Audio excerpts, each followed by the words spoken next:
Unit Operation Classroom. Today we are discussing condition for equality of complex number magnitudes. My name is Shikhar Bhattacharjee.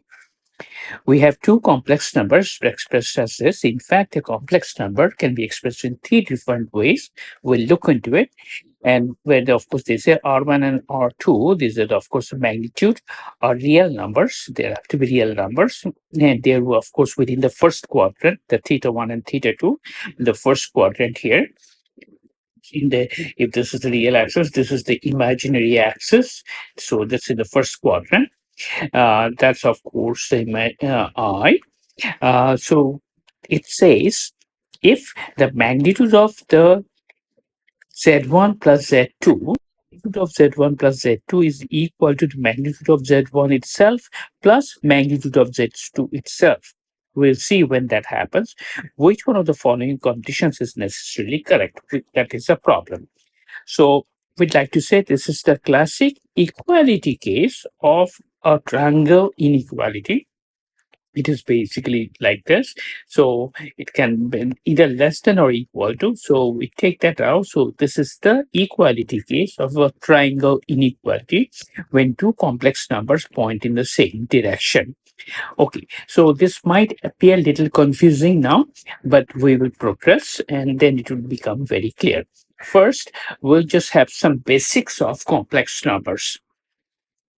A complex number, let's say this is my complex number a plus ib. So this is the one. So this is my real axis and this is my imaginary axis. This, of course, is a. This, of course, is b here.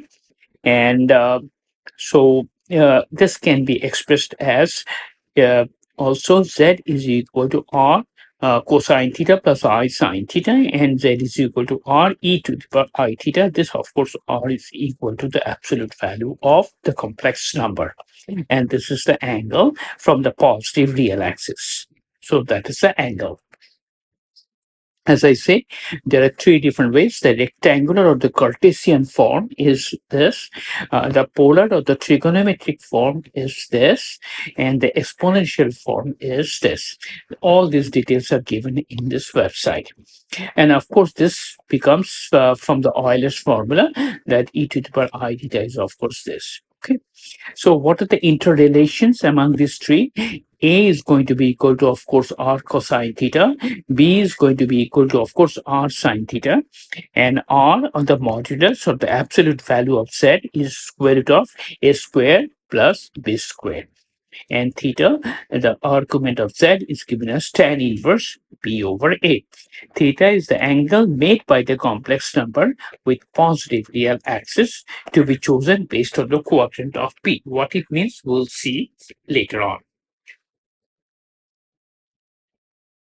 Let's take an example here. So it's in the first quadrant, 3 plus 4y. So this is a 3. Of course, this is 4. And r, the absolute value, of course, is equal to 5 here. Square root of 3 square, square root of 3 square plus 4 square. And the angle, of course, tan inverse b over a, which is equal to 53.13. So this complex number can be expressed as either as 3 plus 4i, or it can also be expressed as 5 times cosine of this angle here plus I sine of this angle here. Or it can also be expressed as 5 e to the power I of this angle here. So this is where this first quadrant. Let us see if it's in the, let's say, third quadrant. So this is negative of 3 minus negative of 4i. So basically this is the one. So this is my negative 3. This is my negative 4. And the real part, of course, is negative 3. Imaginary part is negative 4. R, of course, is the square of that. That, of course, is equal to 5. And theta, of course, is equal to, if I do this, 53.13. But we have to see it lies in the third quadrant. So this have to be 233.13. We have to add pi to it. Okay. So this can be expressed as this one, or it can be expressed as this one, or it can be expressed as this one. And the z is also, so it's 233 minus 360, because after complete rotation, the angle, of course, remains the same. So it can also be expressed as this is negative I 136.87. And this is called the principal value. this angle theta minus 360. Why? Because for a complex number, the angle is not unique, because after full rotation, the direction is the same. So, uh, so what are the three different ways? So this is the one way. This is modulus, of course, remains the same. The polar trigonometry form can be written as this or this, because it's same, all the same. Because after 360 rotation, it becomes the same again. The exponential form, of course, again remains the same. So this is the way you can express a complex number. Now let us come to our problem. In our problem, it says that so it has given the complex number in the trigonometric form, and of course, this complex numbers lies in the first quadrant, pi by 2. Okay, and it says the absolute value of this complex number z1 plus z2 is equal to absolute value of z1 plus absolute value of z2. When can it happen? So there we are giving four options. Okay.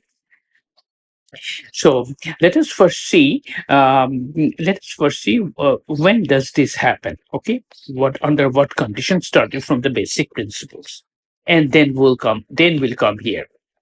Uh, let's say Z1 is the trigonometric form as this, Z2 is in the trigonometric form this. So if I do Z1 plus Z2, so this will be equal to R1 cosine theta 1. Just very simple, I sine of this one. Again, these all details are given in the website. So absolute value of this one would be equal to A squared plus, of course, B squared. Okay, so we have done that. So we do some simplification here. And of course, this one equal to 1, that of course would be equal to 1. And this, of course, is equal to, we know, is equal to cosine theta 1 minus b theta 2, because cosine of A minus B is equal to cosine A, cosine B plus sine of A, sine of B. So this absolute value of z1 plus z2 whole square becomes equal to this. Okay, we are going to use this later.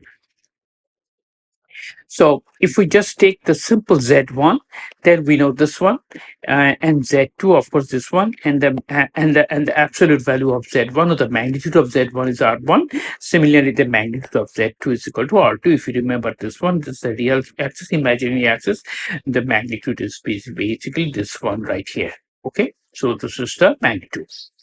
And so according to the problem, it says, if we go to the problem, it says absolute value of z1 plus z2 is equal to absolute value of z1 plus absolute value of z2.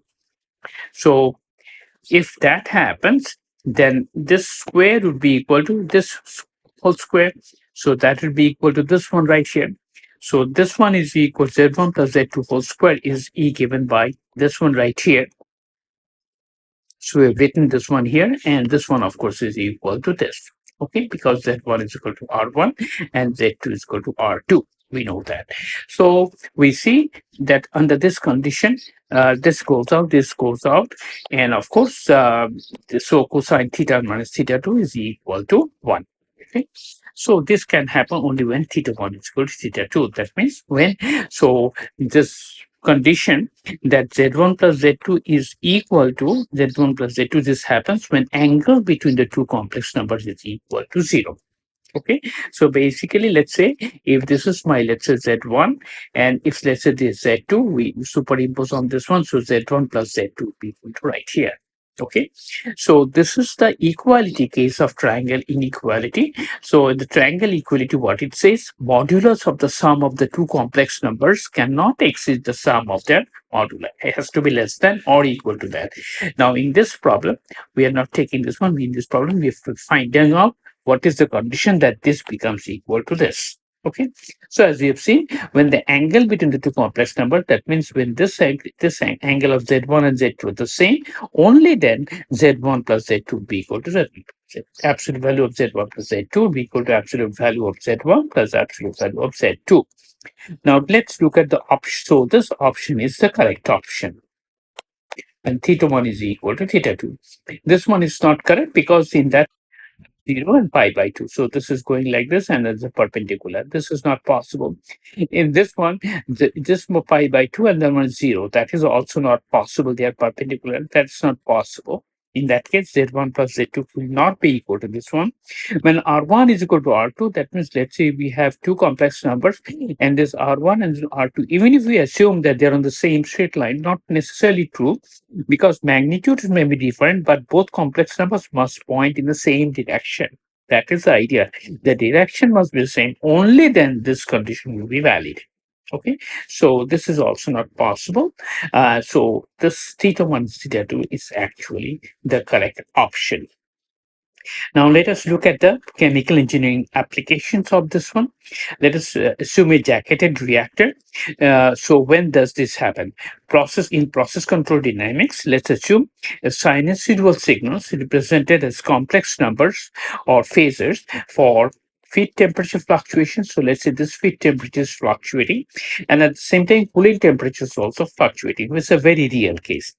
And both disturbances vary sinusoidally with time. Let's assume this is for D1 and this one is D2, the disturbances. So it can be expressed in terms of these complex numbers here, when R1, R2 are the amplitude of the disturbances and theta 1, theta 2 are the phase angles. And D1 plus D2 would be the combined effect of the disturbance. So the maximum combined disturbance occurs, theta 1 is when theta 1 is equal to theta 2. That means when both disturbances are in phases.